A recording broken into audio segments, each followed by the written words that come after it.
ലോക്സഭയിൽ കേന്ദ്ര ആഭ്യന്തര സഹമന്ത്രി അവതരിപ്പിച്ച FCRA നിയമ ഭേദഗതി സംബന്ധിച്ച കാര്യങ്ങളാണ്. അതൊരു ഡ്രാക്കോണിയൻ നിയമമാണോ എന്ന ചോദ്യമാണ് ഉയരുന്നത്. പ്രത്യേകിച്ച് NGOകളെ പൂട്ടാനുള്ള, അതായത് കേന്ദ്ര സർക്കാരിന് ഇഷ്ടമല്ലാത്ത രീതിയിൽ പ്രവർത്തിക്കുന്ന NGOകളെ ആകെ പൂട്ടിക്കളയാം, ജനാധിപത്യ വിരുദ്ധമായ മാർഗങ്ങൾ അതിനുപയോഗിക്കാം, അവരുടെ സ്വത്തുകൾ ഏറ്റെടുക്കാൻ കഴിഞ്ഞേക്കും എന്ന രീതിയിലേക്ക് പോകുമ്പോൾ അത് രാജ്യത്തുയർത്താൻ പോകുന്ന വെല്ലുവിളി എന്താണ്? അത് പൗരസ്വാതന്ത്ര്യത്തിനുമേലുള്ള കടന്നുകയറ്റമാണോ എന്നതടക്കമുള്ള നിരവധി ചോദ്യങ്ങളാണ് ഉയരുന്നത്. പിടിച്ചു കെട്ടുമോ കേന്ദ്ര സർക്കാർ തങ്ങൾക്കെതിരായി നിൽക്കുന്ന എല്ലാവരെയും? അതായത് മറ്റൊരു ബുൾഡോസർ രാജിൻ്റെ വഴിയാണോ ഈ നിയമം ഉണ്ടാക്കുക? ഇത് ഓൾറെഡി രാജ്യത്ത് നടന്ന് കഴിഞ്ഞ കാര്യമാണ്. എനിക്ക് അത്ഭുതം എന്തിനാ അടുത്ത ഒരുപക്ഷെ ശവപ്പെട്ടിയിലെ അവസാനത്തെ ആണിയായിരിക്കും. കഴിഞ്ഞ 14 വർഷം നിങ്ങൾ ചുമ്മാ എടുത്ത് നോക്കിയോളൂ. FCRA ലൈസൻസ്, അതായത് വിദേശത്ത് നിന്ന് പണം കൊണ്ടുവരാനുള്ള കേന്ദ്ര സർക്കാരിൻ്റെ അനുമതിയാണ് FCRA ലൈസൻസ് റദ്ദാക്കിയ ആയിരക്കണക്കിന്, 10,000 അല്ലെങ്കിൽ ആയിരക്കണക്കിന് സംഘടനകളുണ്ട്. ഇപ്പോൾ തിരുവനന്തപുരത്ത് അദാനിയുടെ പോർട്ടിനെതിരെ സമരം നടത്തിയ ഒരു സ്ത്രീ, മേഴ്സി അലക്സാണ്ടർ, അവർ അംഗമായിരുന്ന, ആ സമരത്തിൽ പങ്കെടുത്ത ഒരു സന്നദ്ധ സംഘടനയിൽ അംഗമായിരുന്നു. ആ സംഘടനയ്ക്ക് FCRA ഉണ്ടായിരുന്നു.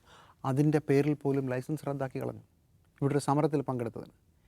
അത്രയും സൂക്ഷിച്ചും അത്രയും കിരാതവുമായി ഇവിടെ പ്രവർത്തിക്കുന്ന സന്നദ്ധ സംഘടനകളെ നശിപ്പിക്കുന്ന ഒരു പരിപാടി നേരത്തെ തന്നെ മോദി ഗവൺമെൻറ് നടപ്പിലാക്കി കഴിഞ്ഞു. അത് ഏതാണ്ട് പൂർണ്ണമായി കഴിഞ്ഞു. മിക്കവാറും എല്ലാവരെയും വരിഞ്ഞു മുറുക്കുകയും വാ മൂടിക്കെട്ടുകയും ചെയ്ത് കഴിഞ്ഞതാണ്.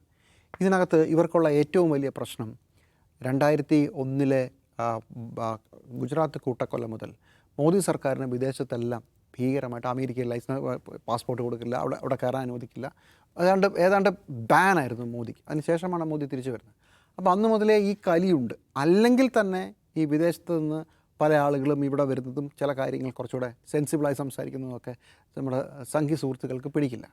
ബുദ്ധി പണ്ടേ പറ്റില്ല, വിവരമുണ്ടെങ്കിൽ കുറച്ച് ഇൻ്റലിജൻ്റ് സംസാരിച്ചാൽ ആ വഴിക്ക് പോവില്ല. അപ്പോൾ അത് പ്രത്യേകിച്ച് ചരിത്രവുമായി ബന്ധപ്പെട്ടാണ്. ചരിത്രം എന്ന് പറഞ്ഞാൽ ഇപ്പോൾ പണ്ട് കാലത്ത് ഏതെങ്കിലും ഒരു യുദ്ധത്തിൽ പുറത്തുനിന്നൊരു രാജാവ് വന്നു, ഇവിടുത്തെ രാജാവ് മുണ്ടില്ലാതെ ഓടി, അത് ഭയങ്കര പ്രശ്നമാണ്. അങ്ങനെ പറയാൻ പാടില്ല. നമ്മൾ മുണ്ട് തലയിൽ കെട്ടി നിന്ന് ജയിച്ചു എന്ന് പറയണം. എന്ത് ചെയ്യാൻ പറ്റും? മുണ്ടില്ലാതെ ഓടിപ്പോയി, അത് തോറ്റുപോയി, എന്ത് ചെയ്യാൻ പറ്റും? അപ്പോൾ അത് ചരിത്രം ചെയ്യും. അപ്പോൾ അങ്ങനെ പറയുന്നവരോടുള്ള ദേഷ്യം, ഈർഷ്യ. അപ്പോഴാണ് ടിപ്പു സുൽത്താൻ്റെ സന്തതി പരമ്പരകളെ തപ്പി ഇറങ്ങുക. അപ്പോൾ അത് മുഴുവൻ മുസ്ലിങ്ങളാണെന്ന് തോന്നുക. ടിപ്പു സുൽത്താനാണ് ഇന്ത്യയിൽ ബ്രിട്ടീഷുകാർക്കെതിരെയുള്ള വലിയ പോരാട്ടങ്ങൾ നടത്തി. നെപ്പോളിയൻ ബോണപ്പാർട്ടിന് വരെ കത്തയച്ച ആളാണ് ബ്രിട്ടീഷുകാരെ തോൽപ്പിക്കാൻ സഹായം ചോദിച്ചുകൊണ്ട്. പക്ഷേ അങ്ങനെയൊന്നുമല്ല, ചരിത്രം വളരെ സെലക്റ്റീവായിട്ട് പിടിക്കുകയാണ്. അപ്പോൾ അങ്ങനെ ഈ വിദേശ രാജ്യങ്ങളുമായുള്ള കൊടുക്കൽ വാങ്ങലുകളിൽ മുഴുവൻ ഒരു കടുത്ത അസഹിഷ്ണുത സംഘപരിവാരത്തിനുണ്ട്. കാരണം സംഘപരിവാരത്തിന് ബുദ്ധിയും വിവരവും വിവേകവും പേടിയാണ്. അതിൻ്റെ ഭാഗമാണ് ഈ സാധനം. അപ്പോൾ ഈ NGOകൾ ഈ നാട്ടിൽ നടത്തുന്ന പ്രവർത്തനങ്ങൾ എന്തോ രാഷ്ട്രവിരുദ്ധമാണ് എന്ന് പറഞ്ഞവരാണ് ഇവർ ഈ പരിപാടി മുഴുവൻ നടത്തിക്കൊണ്ടിരിക്കുന്നത്. അങ്ങനെയല്ല, അങ്ങനെയുള്ള സംഘടനകൾ ഉണ്ടാകാം. അപ്പം ഞാൻ ചോദിക്കട്ടെ, പുറത്തുള്ള ഇതുപോലെ തന്നെ ഇന്ത്യയിലേക്ക് പണം കിട്ടുന്ന സംഘപരിവാർ ബന്ധമുള്ള സംഘടനകളില്ലേ? ഉണ്ട്. അപ്പോൾ ആ പണം എന്താ? വിദേശത്ത് നിന്ന് ഏത് പണം വാങ്ങിക്കുന്നതും കുഴപ്പമാണെങ്കിൽ ഇതും പ്രശ്നമാണ്. പക്ഷേ അങ്ങനല്ല, ഇത് നമ്മൾ സെലക്ട് ചെയ്ത് ചില ആളുകളെ പിടിക്കുക, എന്നിട്ട് എല്ലാത്തിനും ഒരു ചാപ്പയാണ് കുത്തുന്നത്. വിദേശത്ത് നിന്ന് പണം വന്നു ഇപ്പോൾ എന്നിട്ട് ചെയ്തിരിക്കുന്നത് ഇതുവരെയുള്ള നടന്നു. ഇപ്പോൾ ഈ നിയമത്തിൻ്റെ പ്രധാനപ്പെട്ട പ്രശ്നം പ്രമോദെ, വിശ്വസിക്കാൻ പറ്റില്ല. നിയമത്തിൻ്റെ വിശദാംശങ്ങൾ പറയുന്നത് നിങ്ങൾക്ക് FCRA വഴി പുറത്തുനിന്ന് വരുന്ന പണം, ആ പണം വെച്ച് നിങ്ങൾ ചില പ്രവർത്തികൾ ചെയ്തു, ചില അസറ്റ്സ് ഉണ്ടായി. എന്നെങ്കിലും ഒരു കാലത്ത് ആ FCRA ലൈസൻസ് ലാപ്സ് ആവുകയോ അത് ഫ്രീസ് ചെയ്യുകയോ അത് റദ്ദാക്കുകയോ ചെയ്താൽ, കേന്ദ്ര സർക്കാർ ചെയ്താൽ, ഈ വിദേശ പണം കൊണ്ട് ഇവർ ചെയ്തു വെച്ച ഈ അസറ്റ്സ് മുഴുവൻ അത് കേന്ദ്ര സർക്കാരിൻ്റെ കയ്യിലേക്ക് പോകും. എന്ന് മാത്രമല്ല, അത് വിറ്റ് കാശാക്കി കേന്ദ്ര ഫണ്ടിലേക്ക്, കൺസോളിഡേറ്റഡ് ഫണ്ടിലേക്ക് വകയിരുത്താനും അനുവാദം കൊടുക്കുകയാണ്. അതിന് ഒരു പ്രത്യേക ഏജൻസിയെ രൂപീകരിക്കും. ഈ ഏജൻസിക്ക് മുകളിലേക്ക് കോടതിയുടെ ഇടപെടൽ പോലും വളരെ പരിമിതപ്പെടുത്തിയിരിക്കുന്നു. 1. 2, രാജ്യത്തെ NGOകളെ കുറിച്ചുള്ള അന്വേഷണം നടത്തണമെങ്കിൽ സംസ്ഥാന സർക്കാരുകൾക്കോ ബാക്കി ഏതെങ്കിലും ഒരു ഏജൻസികൾക്കോ പറ്റില്ല. അതിന് കേന്ദ്ര സർക്കാരിൻ്റെ അനുമതി വേണം. എന്ന് വെച്ചാൽ സംഘപരിവാരത്തിൻ്റെ കീഴിലുള്ള ഒരുത്തനെയും തപ്പാൻ പോകണ്ട എന്നുള്ളതാണ്. ഇനി വേറൊരു സംഘടനയുടെ കാര്യം കൂടെ പറഞ്ഞിട്ട് പോകാം. ഒരുപാട് സംഘടനകൾ, രാഷ്ട്രീയ പാർട്ടികളുണ്ട്, ട്രസ്റ്റുകളുണ്ട്, സൊസൈറ്റികളുണ്ട്, NGOകളുണ്ട്. ഈ രാഷ്ട്രീയ സ്വയം സേവക എന്താ?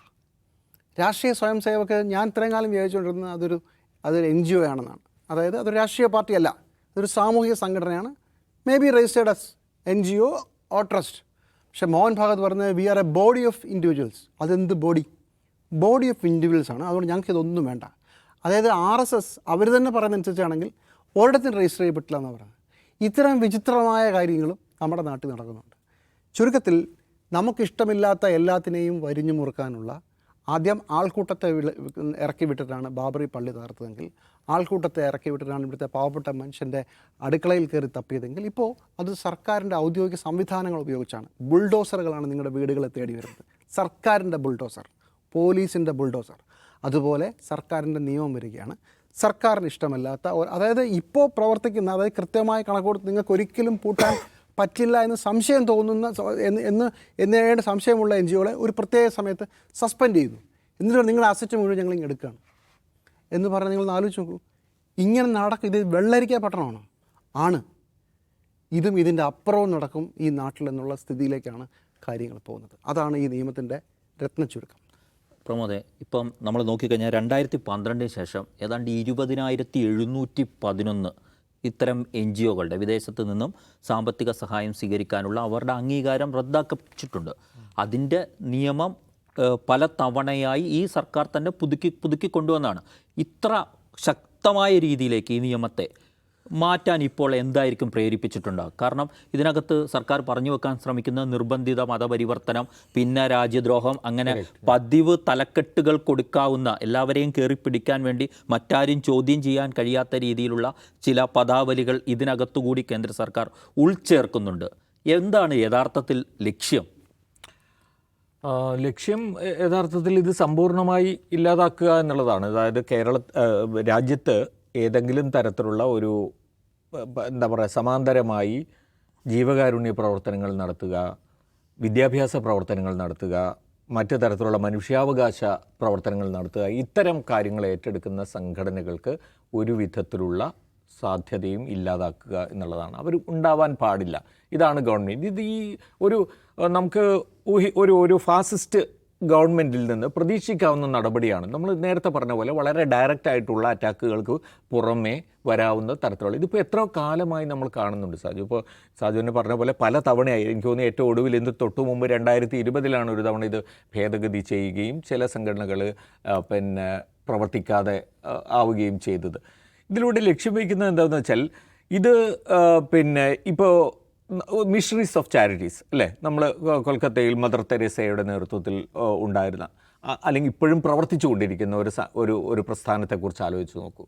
അവരുടെ ഉൾപ്പെടെയുള്ള പ്രവർത്തനങ്ങൾക്ക് എതിരെ സംഘപരിവാർ നടത്തിയിട്ടുള്ള ആക്രമണങ്ങൾ ഞാൻ പറയുന്നത് ഫിസിക്കലായിട്ടുള്ളത് മാത്രമല്ല, ഫിസിക്കലായിട്ട് ഇപ്പോൾ ക്രിസ്ത്യൻ ഓർഗനൈസേഷൻസിൻ്റെ ഇടയിൽ ധാരാളമായി നടത്തിയിട്ടുണ്ട്. അതുകൂടാതെ ഗ്രഹാം സ്റ്റെയിൻസിൻ്റെ കൊലപാതകം ഉൾപ്പെടെയുള്ള പല കാര്യങ്ങളും നടക്കുന്നുണ്ട്.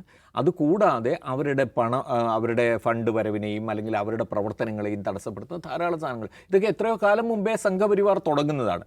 സംഘപരിവാർ അത് ആരംഭിക്കുന്ന പല കാര്യങ്ങൾക്കും നിയമസാധുത ഇപ്പോൾ നൽകുക എന്നതാണ് ഈ ഗവൺമെൻറ്റിൻ്റെ തലത്തിൽ ഈ നിയമ ഭേദഗതികളിലൂടെ ഇപ്പോൾ ചെയ്തുകൊണ്ടിരിക്കുന്നത്. അത് മിഷണറീസ് ഓഫ് ചാരിറ്റീസ് ആയിക്കോട്ടെ, ഗ്രീൻ പീസ് ആയിക്കോട്ടെ, പരിസ്ഥിതി സംഘടന എന്ന നിലയിൽ ഗ്രീൻ പീസിനെ നടത്തിക്കൊണ്ടിരുന്നതായിക്കോട്ടെ, ഓക്സ്ഫാം ഇന്ത്യ, ആംനസ്റ്റി ഇൻ്റർനാഷണൽ ലോകത്ത് മുഴുവൻ മനുഷ്യാവകാശ റിവ്യൂ നടത്തുന്ന സംഘടനയാണ്. അതുമൂലമുണ്ടാകാവുന്ന പ്രത്യാഘാതങ്ങൾ ലോകത്തെ അറിയിച്ചുകൊണ്ടിരിക്കുന്ന സംഘടനയാണ്. അതിനുമൊന്നും പ്രവർത്തിക്കാൻ അനുമതിയില്ലാത്ത ഒരു രാജ്യമായി ഇന്ത്യ മാറിക്കൊണ്ടിരിക്കുന്നു എന്നാണ് നമ്മൾ കാണേണ്ടത്. അപ്പോൾ ഇതിൻ്റെ ഉദ്ദേശം ഇതാണ്: ഞങ്ങൾ പുറത്തുവിടുന്ന, ഞങ്ങൾ തരുന്ന കാര്യങ്ങൾക്ക് ഉപരിയായിട്ടുള്ള ഒരു തരത്തിലുള്ള ഇൻഫോയും പൊതുമണ്ഡലത്തിൽ ഉണ്ടാകാൻ പാടില്ല. ദാരിദ്ര്യത്തെക്കുറിച്ച് ഇപ്പോൾ തന്നെ എത്ര സംഘടനകളാണ് അത്തരത്തിലുള്ള ഗവേഷണങ്ങൾ നടത്തി സംഗതികൾ പുറത്തു കൊണ്ടുവരുന്നത്. ഇക്കോണമിയെക്കുറിച്ച്, ദാരിദ്ര്യത്തെക്കുറിച്ച് പല സംഘടനകളുണ്ട്. ഇവിടുത്തെ മാധ്യമ സ്വാതന്ത്ര്യത്തെക്കുറിച്ച് അല്ലേ, പല NGOകളാണ് വിവരങ്ങൾ പുറത്തു കൊണ്ടുവരുന്നത്. നമുക്ക് അവരുടെ റിസർച്ചിലൂടെ, അവരുടെ ഡാറ്റ അനാലിസിസിലൂടെ ഇത്തരം കാര്യങ്ങളൊക്കെ ഈ സർക്കാരിനെ സംബന്ധിച്ചിടത്തോളം അഫോർഡബിളേ അല്ല. എന്താണ് ഇന്ത്യയിൽ സംഭവിച്ചുകൊണ്ടിരിക്കുന്നത്? മുസ്ലിങ്ങളുടെ അരക്ഷിതാവസ്ഥയെക്കുറിച്ച് അന്വേഷിക്കുന്ന, അത് പർപ്പസ്ഫുള്ളി അതൊക്കെ ഒരു ജനാധിപത്യ സമൂഹത്തിൽ ആവശ്യമാണല്ലോ. നമുക്ക് അത്തരത്തിലുള്ള വിവരങ്ങൾ വേണം. നമുക്ക് അത്തരത്തിലുള്ള എന്താ പറയുക, ഡാറ്റ ഉണ്ടായാൽ മാത്രമേ നമുക്ക് ഇതിനെല്ലാം പുറമെയാണ് സാജു ഏറ്റവും പ്രധാനമായിട്ട് നമ്മൾ കണ്ടത് പിന്നെ ദാരിദ്ര്യം ഇല്ലാതാക്കാൻ വേണ്ടി പിന്നെ ജീവകാരുണ്യ പ്രവർത്തനം നടത്തുന്ന സംഘടനകളുണ്ട് അല്ലേ, അല്ലെങ്കിൽ ഇത്തരത്തിലുള്ള മനുഷ്യാവകാശ ലംഘനങ്ങൾ നേരിടുന്ന ആളുകളെ സഹായിക്കാൻ വേണ്ടിയുള്ള സംഘടനകളുണ്ട്. ഇതൊക്കെ എല്ലാ രാജ്യങ്ങളിലും ഒരു എന്താ പറയുക, ഒരു സർക്കാരിന് പുറമെ, സർക്കാർ നേരിട്ട് നടത്തുന്ന കാര്യങ്ങൾക്ക് പുറമെ ജനങ്ങൾക്ക് നേരിട്ട് ആക്സസിബിൾ ആയിട്ടുള്ള ചില സഹായങ്ങൾ ചെയ്യുന്ന ഒരു സംവിധാനങ്ങളാണ് ഇതെല്ലായിടത്തും. അത് വളർന്നുകൊണ്ടിരിക്കുകയായിരുന്നു. അത് ഇപ്പോൾ കഴിഞ്ഞ ഈ 2000 വരെയുള്ള, അല്ലെങ്കിൽ 2000 നമ്മൾ ഈ പറഞ്ഞ പോലെ 2014 വരെയുള്ള കാലഘട്ടങ്ങളിലൊക്കെ തന്നെ ഇന്ത്യയിൽ വളരെ സജീവമായിരുന്നു. ഇപ്പോൾ മൻമോഹൻ സിംഗ് ഗവൺമെൻറ്റിൻ്റെ കാലത്തൊക്കെ അവരുമായിട്ടൊക്കെ വളരെ ഈസി ആയിട്ടുള്ള കമ്മ്യൂണിക്കേഷൻ സാധ്യമായിരുന്നു. അവർ പിന്നെ എന്താ പറയുക, അവർ തരുന്ന പിന്നെ ഇൻപുട്സിനോട് വളരെ ക്രിയാത്മകമായി പ്രവർത്തിക്കുന്നുണ്ടായിരുന്നു. ഇതെല്ലാം ഇന്ത്യയിൽ സംഭവിച്ചുകൊണ്ടിരുന്നതാണ്. അതാണ് ഈ എന്താ പറയുക, ഒരു സിറ്റാഡൽ പോലെ നമ്മുടെ ഭരണകൂടം നമ്മൾ പറയുകയാണെങ്കിൽ അതിനുള്ളിൽ നിന്ന് ഒരു തരത്തിലുള്ള ഇൻഫോയും പുറത്തു വരാതെ അതിനുള്ളിൽ കൊട്ടി അടച്ച മാതിരിയുള്ള ഒരു സാഹചര്യം ഉണ്ടാക്കിയെടുക്കുക എന്നുള്ള ഉദ്ദേശത്തിലാണ്. അപ്പോൾ ഏറ്റവും പ്രധാനം പുറത്തേക്ക് ഇന്ത്യയെക്കുറിച്ചുള്ള വിവരങ്ങൾ പുറത്തേക്ക് പോകാതിരിക്കുക എന്നതിനോടൊപ്പം നാട്ടിലെ ജനങ്ങൾക്കും അതിനെക്കുറിച്ച് ഒരു ആക്സസ് ഉണ്ടാവാതിരിക്കുക, അതുവഴി ജനങ്ങൾക്ക് സഹായം കിട്ടുന്നത് പോലും ഇല്ലാതാക്കുക എന്നതാണ്. അതിന് പറയുന്ന കാരണങ്ങൾക്കാണ് പിന്നെ നമ്മൾ ഈ കണ്ടത് കൺവേർഷൻസ് അല്ലെങ്കിൽ മറ്റു തരത്തിലുള്ള രാജ്യദ്രോഹ പ്രവർത്തനങ്ങൾ എന്നൊക്കെ പറയുന്ന അവരുടെ പതിവ് ടെംപ്ലേറ്റഡ് ആയിട്ടുള്ള കാരണങ്ങൾ അതിന് കൊടുക്കുക എന്നുള്ളതാണ് ഉദ്ദേശിക്കുന്നത്. ഇത് ഫലത്തിൽ നിങ്ങൾ നോക്കിയോ, ഇനിയൊരു 5 കൊല്ലം കൂടി കിട്ടുകയാണെങ്കിൽ നമുക്ക് പേരിന് പോലും ഒരു സംഘടന, ഇത്തരത്തിലുള്ളൊരു സംഘടനയെ ഇവിടെ കാണാൻ കഴിയില്ല. സമ്പൂർണ്ണമായും കാവ്യവൽക്കരിക്കപ്പെട്ട ഒരു അന്തരീക്ഷത്തിൽ ഇരുന്ന് നമ്മുടെ ഡാറ്റ എന്നൊക്കെ പറയുന്നത് അത് തന്നെയായിരിക്കും. അവർ പറയുന്നതായിരിക്കും നമ്മുടെ മുമ്പിലുള്ള ഡാറ്റ എന്ന നിലയിലേക്ക് പോകും. ഏതായാലും ഇപ്പോൾ തന്നെ രാജ്യത്ത് 16,000-ഓളം NGOകൾ മാത്രമേ അവശേഷിക്കുന്നുള്ളൂ. ജനാധിപത്യത്തിലെ ഏറ്റവും പ്രധാനപ്പെട്ട കാര്യം വിയോജിക്കാനുള്ള അവകാശം എന്നുള്ളതാണ്. അങ്ങനെ വിയോജിപ്പ്, തങ്ങളുടെ പ്രത്യയശാസ്ത്രത്തോട് വിയോജിപ്പുള്ള എല്ലാവരെയും നിയമപരമായി വെട്ടിയൊതുക്കുക എന്ന ഒരു പരിപാടി കൂടിയാണ് ഇതിലൂടെ ആഞ്ഞു വെക്കുന്നത് കേന്ദ്ര സർക്കാർ എന്ന കാര്യത്തിൽ ഒരു സംശയവുമില്ല. ഇതിനെ അതിജീവിക്കാൻ രാജ്യത്തിന് എത്രത്തോളം കഴിയും എന്ന ചോദ്യമാണ് പ്രതിപക്ഷം ഉയർത്തുന്നത് പോലെ തന്നെ ഇത് ഭരണഘടനാപരമായി തന്നെ തെറ്റായ നടപടിയാണ് എന്നൊക്കെ പറയുമ്പോഴും ഇതെല്ലാം നടപ്പാക്കപ്പെടാൻ പോകുന്നു എന്നതാണ് ആശങ്കയായി നമുക്ക് മുന്നിൽ നിൽക്കുന്നത്.